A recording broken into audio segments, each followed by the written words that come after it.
Gut. Ja, ich möchte mit euch im Vers aus dem Psalm 23 näher anschauen, den Vers 5. Und bevor wir den Psalm miteinander lesen, würde ich gerne ein Experiment machen mit euch. Sind ihr bereit für ein kleines Experiment? Für die da sind, aber auch die über den Livestream. Ich stelle 3 Fragen stellen und dann die Frage auf dich zutrifft, darfst du einfach aufstehen und einmal stehen bleiben. Sonst müsst ihr gar nichts machen. Seid ihr bereit für ein Experiment? Okay. Wer von euch hat schon mal einen Find gehabt? Jemand, der gegen euch war und gegen euch gearbeitet hat. Der darf jetzt aufstehen. Okay. Wer von euch hat im letzten Jahr jemanden gehabt in seinem Umfeld, der einfach schwierig war? Eine schwierige Person im letzten Jahr, in diesem Jahr oder im letzten Jahr? Okay. Und wer von euch hat schon mal eine Person gehabt, die ihr ins Pfefferland wünscht? Ich meine, es ist nicht Donald Trump oder so, sondern jemand in eurem näheren Umfeld, der darf auch aufstehen. Okay, ich sehe jetzt die über den Livestream nicht, aber da im Saal, schaut euch mal um. Wir stehen praktisch all. Wir stehen praktisch all. Danke, dass wir wieder absitzen. Wir machen alle Erfahrungen mit schwierigen Menschen. Und der Psalm 23 reflektiert im Vers 5 auch so Erfahrungen. Und ich möchte mit euch den Psalm 23 lesen. Psalm 23, Verse 1 bis 4. Der Herr ist mein Hirte, mir wird nichts mangeln. Er weidet mich auf einer grünen Aue und führt mich zum frischen Wasser. Er erquickt meine Seele. Er führt mich auf rechter Straße um seines Namens willen. Und ob ich schon wanderte im finsteren Tal, fürchte ich kein Unglück, denn du bist bei mir, dein Stecken und Stab trösten mich. Da gehen wir gerade weiter, im zweiten Teil. Du bereitest vor mir einen Tisch im Angesicht meiner Feinde. Du salbst mein Haupt mit Öl und schenkst mir voll ein. Gutes und Barmherzigkeit werden mir folgen mein Leben lang und ich werde bleiben im Haus des Herrn immer da. Wir haben alle schon Erfahrungen gemacht mit schwierigen Menschen. Ihr seid fast alle gestanden und jeder von euch könnte jetzt eine Geschichte erzählen. Und natürlich gibt es Geschichten darunter, die gar nicht für die Öffentlichkeit bestimmt sind, weil sie vielleicht sehr schwierig waren. Der David redet in dem Psalm von Finden. Der David weiss, wie es war, wenn er Finden hatte. Er weiss, wie es ist, wenn du angefindet wirst und du einfach schwierige Menschen in deinem Umfeld hast. Es darf uns nicht verwundern, wenn wir Erfahrungen machen mit Anfindung. Findschaft ist eines der grossen Themen der Bibel. Der Ursprung der Findschaft liegt im Sündenfall, wo ganz am Anfang der Bibel berichtet wird. Es heisst im 1. Buch Mose im Kapitel 3, dass die Schlange Adam und Eva verführt hat. Adam und Eva haben auf die Schlange gehört und haben sich gegen Gott aufgelehnt. Sie haben sich vom Schöpfer losgerissen. Und durch den Losriss ist ein ganzes Geflecht von Findschaft entstanden. Es ist Findschaft entstanden zwischen dem Satan in der Gestalt der Schlange und den Menschen. Der Satan, sagt die Bibel, ist der Find von Gott und der Find von uns Menschen. Wenn wir an all das Böse denken, was es auf dieser Welt gibt, die ganze ungeheuerliche Dimension von Findschaft, von Bosheit, von Hass, von Krieg und Gewalt, kann das nicht anders als teuflisch sein. Auch zwischen Mensch und Gott ist Findschaft entstanden. Die Bibel sagt uns, dass der Mensch durch seine Sünde wie ein Find von Gott ist und das, obwohl wir im Grunde genommen Gottes unendlich geliebte Geschöpfe sind. Wir leben als Menschen seit dem Sündenfall im Widerspruch zu dem, wo wir eigentlich sein könnten. Und auch zwischen den Menschen ist Findschaft entstanden. Adam und Eva haben in der ursprünglich unversehrten Schöpfung schon der erste Streit gehabt. Und ein Kapitel später, im 1. Buch Mose, Kapitel 4, wird vom ersten Mord in der Bibel berichtet. Die Bibel ist sehr realistisch, wenn es um Findschaft und Bosheit und Hass und all diese Sachen geht. Findschaft gehört zu unserer Welt wie Tomatenfühle zu den Tomaten. Es ist ein Teil von unserem Leben. Es darf uns nicht verwundern, wenn wir Erfahrungen mit Findschaft machen oder Erfahrungen mit schwierigen Menschen. Der David schreibt im Psalm 23, Vers 5, und das ist unser Fokus heute Morgen: Du bereitest vor mir einen Tisch im Angesicht meiner Feinde. Der David hat viele Feinde gehabt. Der hartnäckigste war der Saul. Wo der David ein junger Mann war, war der Saul König in Israel. Die beiden Männer haben ihren Weg gekreuzt, wo der David etwa 20 war. Der David hat den Goliath besiegt, sodass der Saul auf ihn aufmerksam geworden ist. Er hat dann an seinen Hof geholt, weil er ein guter Musiker war. Es ist nicht lang gegangen, da hat eine tiefe Feindschaft angefangen zwischen den beiden Männern, die vom Saul ausgekommen. Der David ist nach seinem Sieg über den Goliath berühmt worden. Er ist zum Schweizer des Jahres gewählt worden. Der Blick und Glanz und Gloria hat einen Artikel nach dem anderen über den gut aussehenden Bachelor gebracht. Und der Saul hat das einfach nicht vertreibt. Und so ist im Saul innen angefangen, eine Feindschaft, ein Hass, eine Wut gegen den jungen, erfolgreichen David anfangen zu wachsen.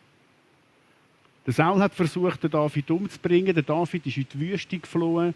Und in dieser Zeit in der Wüste hat er Erfahrungen gemacht mit Gott, die ganz, ganz tief waren. Er hat aber auch Zeiten gehabt, wo er fast verzweifelt ist, was er alles hat durchmachen musste. Und das einfach, weil er einen mächtigen Find in seinem Leben hatte.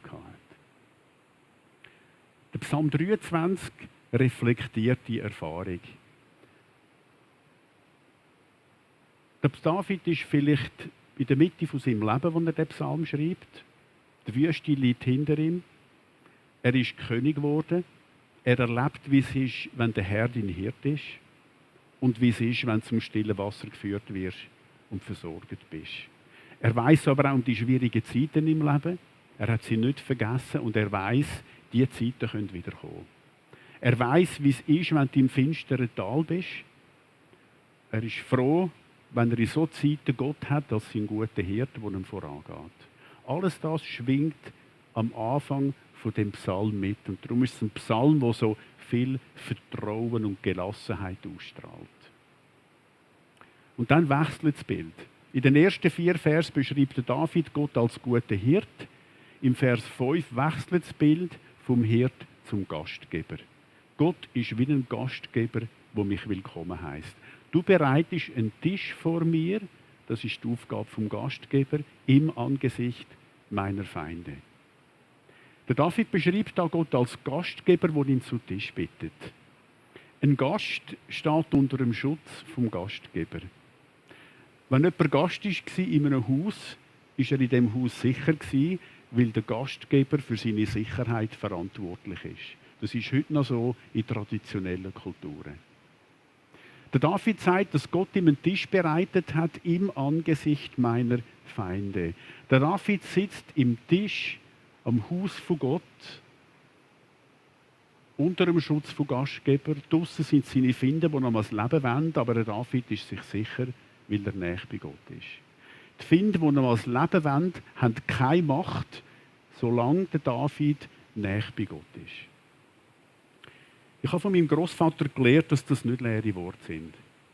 Es sind nicht leere Worte, wenn die Bibel sagt, Gott deckt dir den Tisch im Angesicht deiner Feinde. Ich habe noch ein Bild mitgebracht von meinem Großvater, von Alfred Ebi. Er war Korporal im Zweiten Weltkrieg. Er musste den Rekruten beibringen, wie man ein Bajonett in den Oberkörper stößt, so dass man es wieder rausziehen kann. Er hat mir erzählt, dass das ein Moment war, wo er sich angefangen hat, Gedanken zu machen, was er da eigentlich macht. Und ihm ist der Wunsch gereift, ich will Dienst tun, aber ohne Waffe. Und wo in ihm der Entschluss gereift ist, hat er ein Gesuch geschrieben um waffenlosen Dienst. Einfach aus einer Gewissensnot heraus. In der dunklen Stunde vom Zweiten Weltkrieg war das ein ziemlich kühner Schritt. Es hat damals in Bassersdorf ein Kriegsgericht gegeben und mein Großvater ist unverzüglich in Bassersdorf vor Kriegsgericht gestellt worden. Der Kommandant, der für seinen Fall verantwortlich war, hat den Ebi gehasst, weil er fromm war.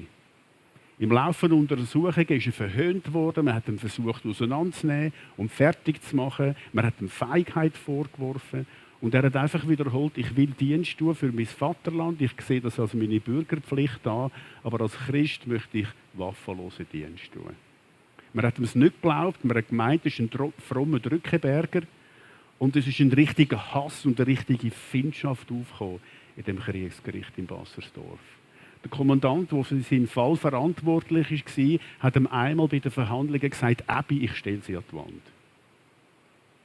Mein Großvater hatte eine Frau und 4 Kinder und einen Find, der ihm den Gar ausmachen wollte. Er hat gewusst, dass es schlecht steht, aber er hat nie daran gezweifelt, dass Gott bei ihm ist. Ich werde nie vergessen, ich war 14, als mein Großvater die Geschichte mir erzählt hat, was er geantwortet hat, wo der Kommandant gesagt hat, Abby, ich stelle sie an die Wand. Der Korporal Abby steht ruhig da und sagt, sie haben keine Macht über mich, wenn Gott ihnen die Macht nicht gibt. Wisst ihr, wer das gesagt hat in der Bibel? Du hast keine Macht über mich, wenn Gott dir die Macht nicht gibt. Jesus zu Pilatus, der einen mächtigen Find hatte. Diese Worte hat er ihm gesagt. Es braucht Mut. Es braucht viel, viel Mut. Der Kommandant war sich sicher, der Gesuch um waffenlosen Dienst ist ein Trick. Er hat damit gerechnet, wenn er zurück zur Einheit geschickt wird mit der Waffe, wird er den Dienst verweigern und dann stellen wir ihn an die Wand. Die Verhandlungen haben sich über mehrere Wochen hingezogen und dann ist der Tag der Urteilsverkündigung gekommen. Mein Großvater hat die Folterkampfmontur, Gewehr bei Fuß, müssen antreten. Dann ist das Urteil gekommen, Antrag abgewiesen, zurück zur Einheit. Der Kommandant hat meinen Großvater angewiesen, zur Einheit zurückzukehren. Er hat sich ordnungsgemäß abgemeldet, läuft zur Tür und im Rauslaufen fragt der Kommandant Korporal Abby, wohin gehen Sie? Er war sich sicher, jetzt kommt die Verweigerung. Und dann stellen wir ihn an die Wand. Und er hat gesagt, zurück zur Einheit, Herr Kommandant. Der Kommandant war völlig konsterniert und hat gefragt, warum. Und mein Großvater hat gesagt, ich habe Gott gebeten, mein Schicksal zu leiten. Er hat entschieden, ich werde Dienst tun. Der Kommandant war völlig konsterniert und beeindruckt. Die Festigkeit von dem jungen Korporal und seine Integrität haben so Eindruck gemacht aufs Gericht, dass das Urteil ist revidiert wurde. Ein paar Tage später hat mein Großvater die Meldung bekommen, dass er vom Dienst mit der Waffe befreit ist und in Ehren aus der Armee entlassen wird. Während dem Zweiten Weltkrieg. Ich weiss nicht, ob das irgendjemand anderem in dieser Zeit passiert ist. Und so ist mein Großvater während dem Krieg heim zu seiner Familie und an seinen Arbeitsplatz. Die Geschichte von meinem Großvater ist eine der Geschichten, die in mir schon früher einen Schluss gefestigt haben, ich will Gott völlig vertrauen. Ich habe das nicht immer geschafft in meinem Leben, überhaupt nicht. Aber es hat meinen Glauben gestärkt. Ich habe eine Message für dich heute Morgen. Wenn Gott dir den Tisch deckt, kann dir niemand etwas anhaben. Nichts, was Gott nicht zulässt. Kein Kommandant, kein Saul wird Schaden anrichten in deinem Leben, wo Gott nicht wieder gut machen könnte. Ich glaube, es ist ganz natürlich, dass wir so einen Glauben möchten haben. So einen Glauben, der fest ist, ein Glauben, der dich trägt. Das ist so ein Segen, wenn du einen Glauben hast, der dich durch alles durchträgt, was in deinem Leben kommt. Ich glaube, dass einer der besten Wege, so einen Glauben zu kultivieren und in so einem Glauben zu wachsen, darin besteht, wenn wir Gottes Wort auswendig lernen. Psalmen eignen sich besonders gut dafür. In der Einfachheit und in der Ehrlichkeit der Psalmen liegt eine grosse Kraft, wenn wir sie in unserem Herz tragen. Es ist ein Unterschied, ob du den Psalm 23 kennst und weißt, wo er steht, oder ob du den Psalm 23 in deinem Herz trägst und ihn auswendig hast. Der katholische Seelsorger und Autor Henry Nouwen hat in einem seiner Bücher Folgendes über Psalmen geschrieben. Schon oft habe ich gedacht, wenn ich je ins Gefängnis komme, wenn ich je Hunger, Schmerz, Folter oder Demütigung erleiden sollte, dann hoffe und bete ich, dass man mir die Psalmen lässt. Die Psalmen werden meinen Geist lebendig halten, sie werden mir die Kraft geben, andere zu trösten. Die Psalmen werden sich als die stärkste Waffe gegen die Bedrücker und Peiniger erweisen. Vielleicht sollte ich anfangen, die Psalmen auswendig zu lernen, damit sie mir niemand wegnehmen kann. Ich habe vor etwa 10 Jahren den Psalm 23 auswendig gelernt. Ich habe gesundheitlich schwierige Jahre durchgemacht. Schlaflosigkeit, Schwindel, Erschöpfung, Schmerzen. Ich hatte viele schlimme Nächte gehabt.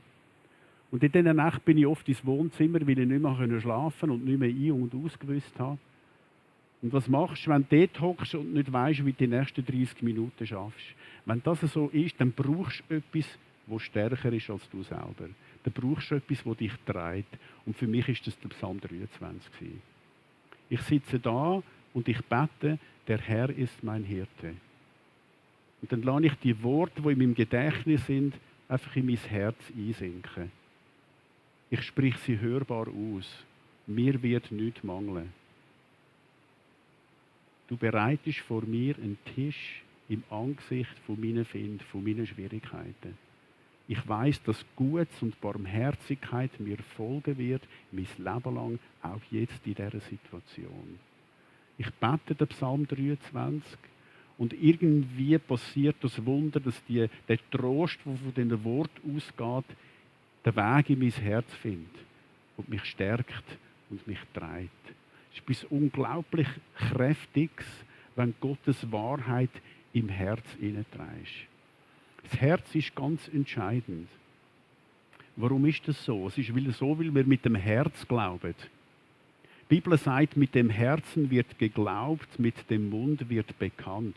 Du glaubst also mit dem Herz.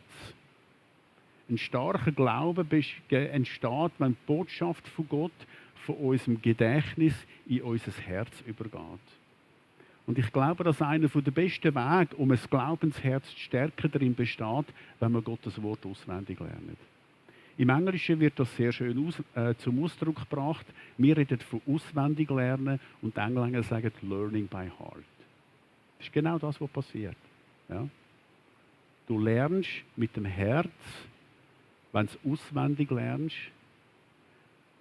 und mit dem Herz glauben wir. Ich möchte euch Mut machen, Psalmen auswendig zu lernen. Vielleicht könnt ihr Psalmen auswendig einzeln. Es muss nicht gerade der Psalm 119 sein, der der längste ist. Vielleicht auch nicht das 117, der nur ein Vers lang ist. Aber irgendwo etwas zwischendrin. Der Martin Luther hat gesagt, Psalmen sind es wert, dass ein Christenmensch sie auswendig kann. Und mit dem hat er nicht nur einen gemeint, sondern alle.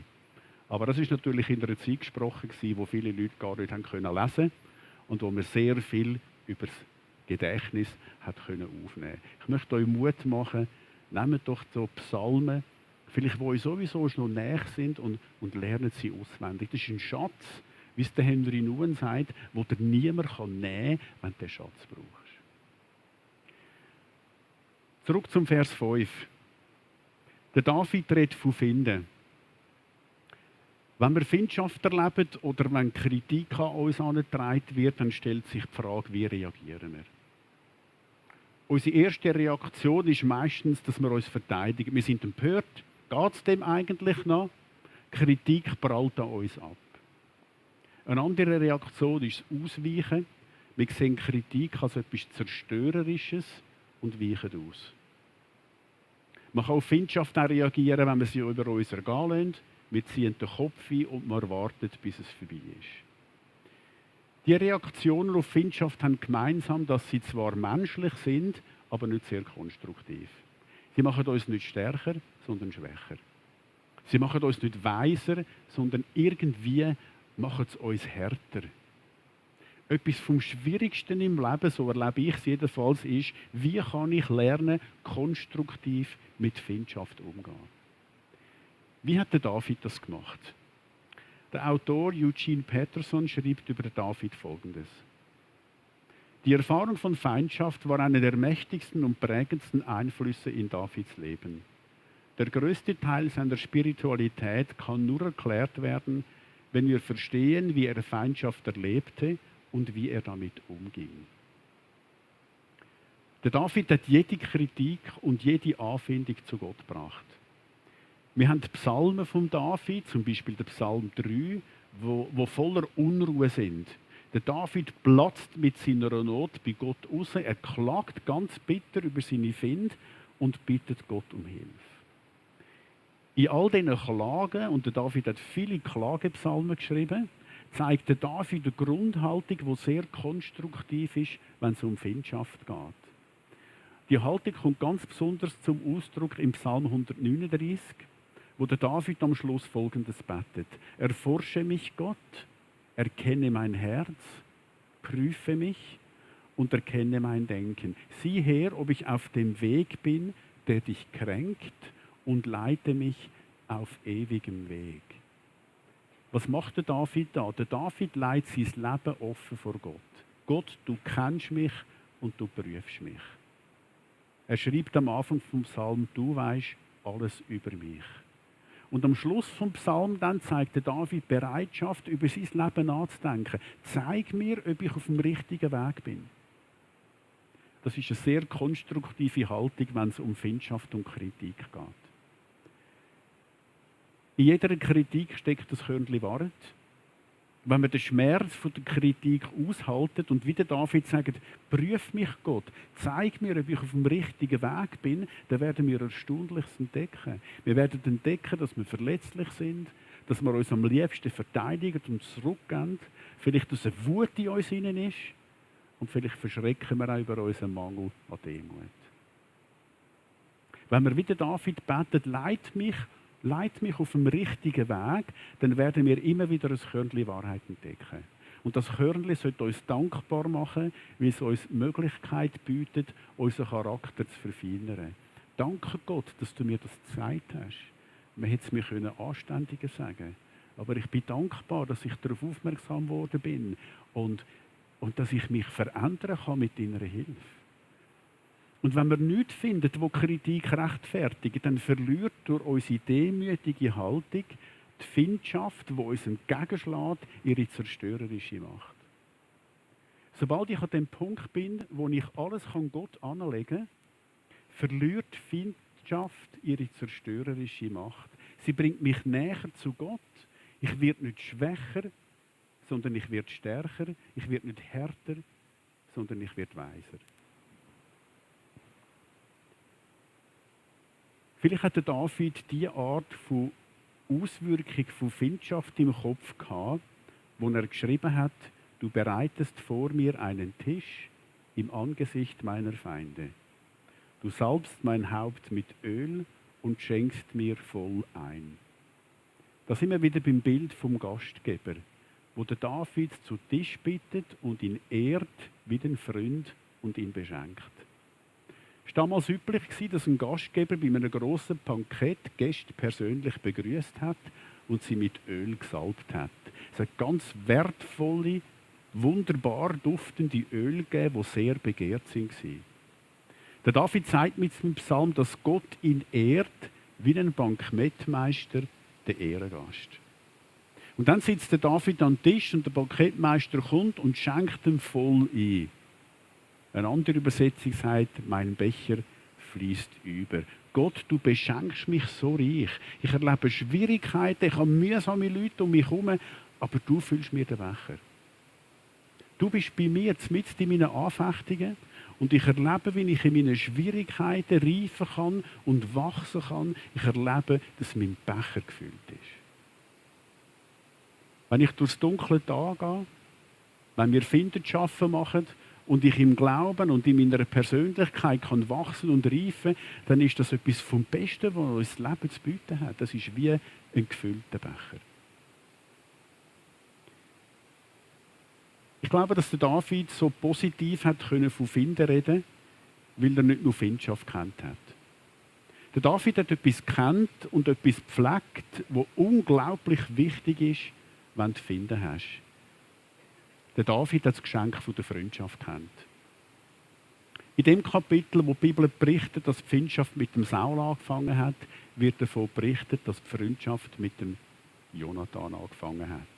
Dem Sohn vom Saul. Freundschaft auf der einen, Freundschaft auf der anderen Seite. Die beiden hatten viele Gemeinsamkeiten gehabt.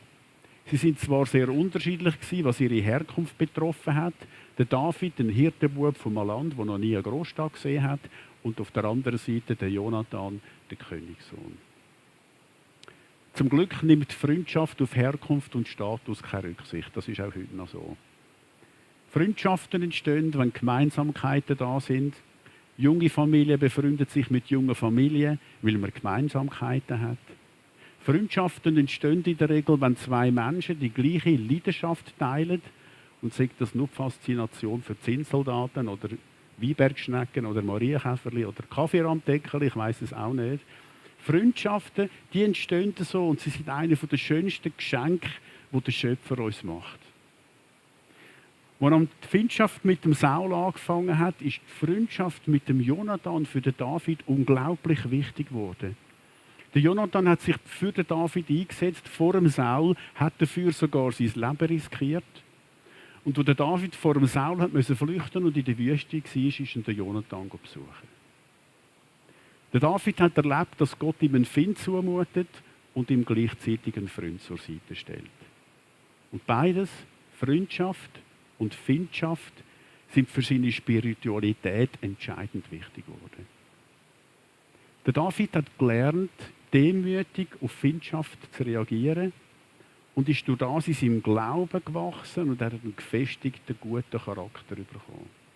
Und durch die Freundschaft hat der David gelernt, dass Gott dir einen Freund schenkt, wenn er dir einen Find zumutet und dass Gott dich nie verlässt, auch im dunklen Tal nicht. Vielleicht ist das ein Grund, warum er so positiv im Psalm 23 hat können schreiben. Ich denke, beides zusammen, Freundschaft und Findschaft, haben den David zu dem gemacht, wo er ist. Vielleicht hat der David das Geschenk von der Freundschaft gedacht, und er im Psalm 23 schreibt: Du deckst mir den Tisch vor den Augen meiner Feinde. Vielleicht ist das seine Art gewesen, zum zu sagen: Danke, mein Herr und Hirt, dass du mir den Jonathan zur Seite gestellt hast, wo du mir das auch zugemutet hast. Freundschaft kann wie ein überfließender Becher sein. Freundschaft ist eines der grössten Geschenke von unserem Schöpfer. Der irische Autor C.S. Lewis schreibt in seinem Buch «Was man Liebe nennt» Folgendes über Freundschaft. Die Freundschaft besitzt keinen Wert für den Lebenskampf, aber sie gehört zu jenen Dingen, die das Leben lebenswert machen. Es lohnt sich, Freundschaften zu schliessen. Ich weiss, dass Freundschaften auseinanderbrechen können. Sie können uns verletzen. Vielleicht gerade, weil man sich so näher war. Und trotzdem sind sie wertvoll. Freundschaft, das ist eine Form von Liebe. Und Liebe heisst, verletzlich zu sein. Der C.S. Lewis schreibt im gleichen Buch Folgendes: Liebe irgendetwas und es wird dir bestimmt zu Herzen gehen oder gar das Herz brechen. Wenn du ganz sicher sein willst, dass deinem Herz nichts zustößt, dann darfst du es nie verschenken, nicht einmal an ein Tier. Wenn du Finde hast, wenn du mit schwierigen Menschen zu tun hast, wenn du durchs dunkle Tal musst, sind Freundschaften unglaublich wertvoll. Du brauchst Freunde, die mit dir gehen. In guten Zeiten machen sie das Leben lebenswert und in schwierigen Zeiten ermutigen sie dich. So, ich möchte euch einen Input mitgeben für die kommende Woche und mit dem das zusammenfassen, was wir heute Morgen gesehen haben. Was nimmst du mit in die neue Woche? Erstens, lerne den Psalm 23 auswendig. Oder einen anderen Psalm oder irgendeinen Bibeltext, der dir viel bedeutet. Und dann fangst du an, die Psalmen langsam zu lesen. Du liest ihn, du wirst vertraut mit dem Text, mit der Zeit kannst du ihn auswendig und sprichst es aus. Das ist Learning by Heart und das ist sehr kraftvoll. Zweiter Input, pflege Freundschaften. In Zeiten von Anfindung und sind Freundschaften unglaublich wichtig. Ein Freund gewinnt man, wenn man selber ein Freund wird. Und ich will dir Mut machen, gib nicht gerade auf, wenn es nicht von Anfang an klappt. Manchmal ist es schwierig, echte Freunde zu finden. Und drittens, vertraue darauf, dass Gott dir den Tisch deckt. Denk an die Geschichte von meinem Großvater. Der Gott ist immer noch der gleiche. Der ist mit dir, der ist mit mir. Wenn etwas aus dem Ruder läuft, fang nicht gerade an, dich zu verteidigen, sondern gib die Situation an Gott ab. Und denk daran und vertraue darauf, dass Gott aus jeder Situation in deinem Leben gut machen kann. Ich wünsche euch, dass ihr gesegnet sind in dem Glauben. Amen.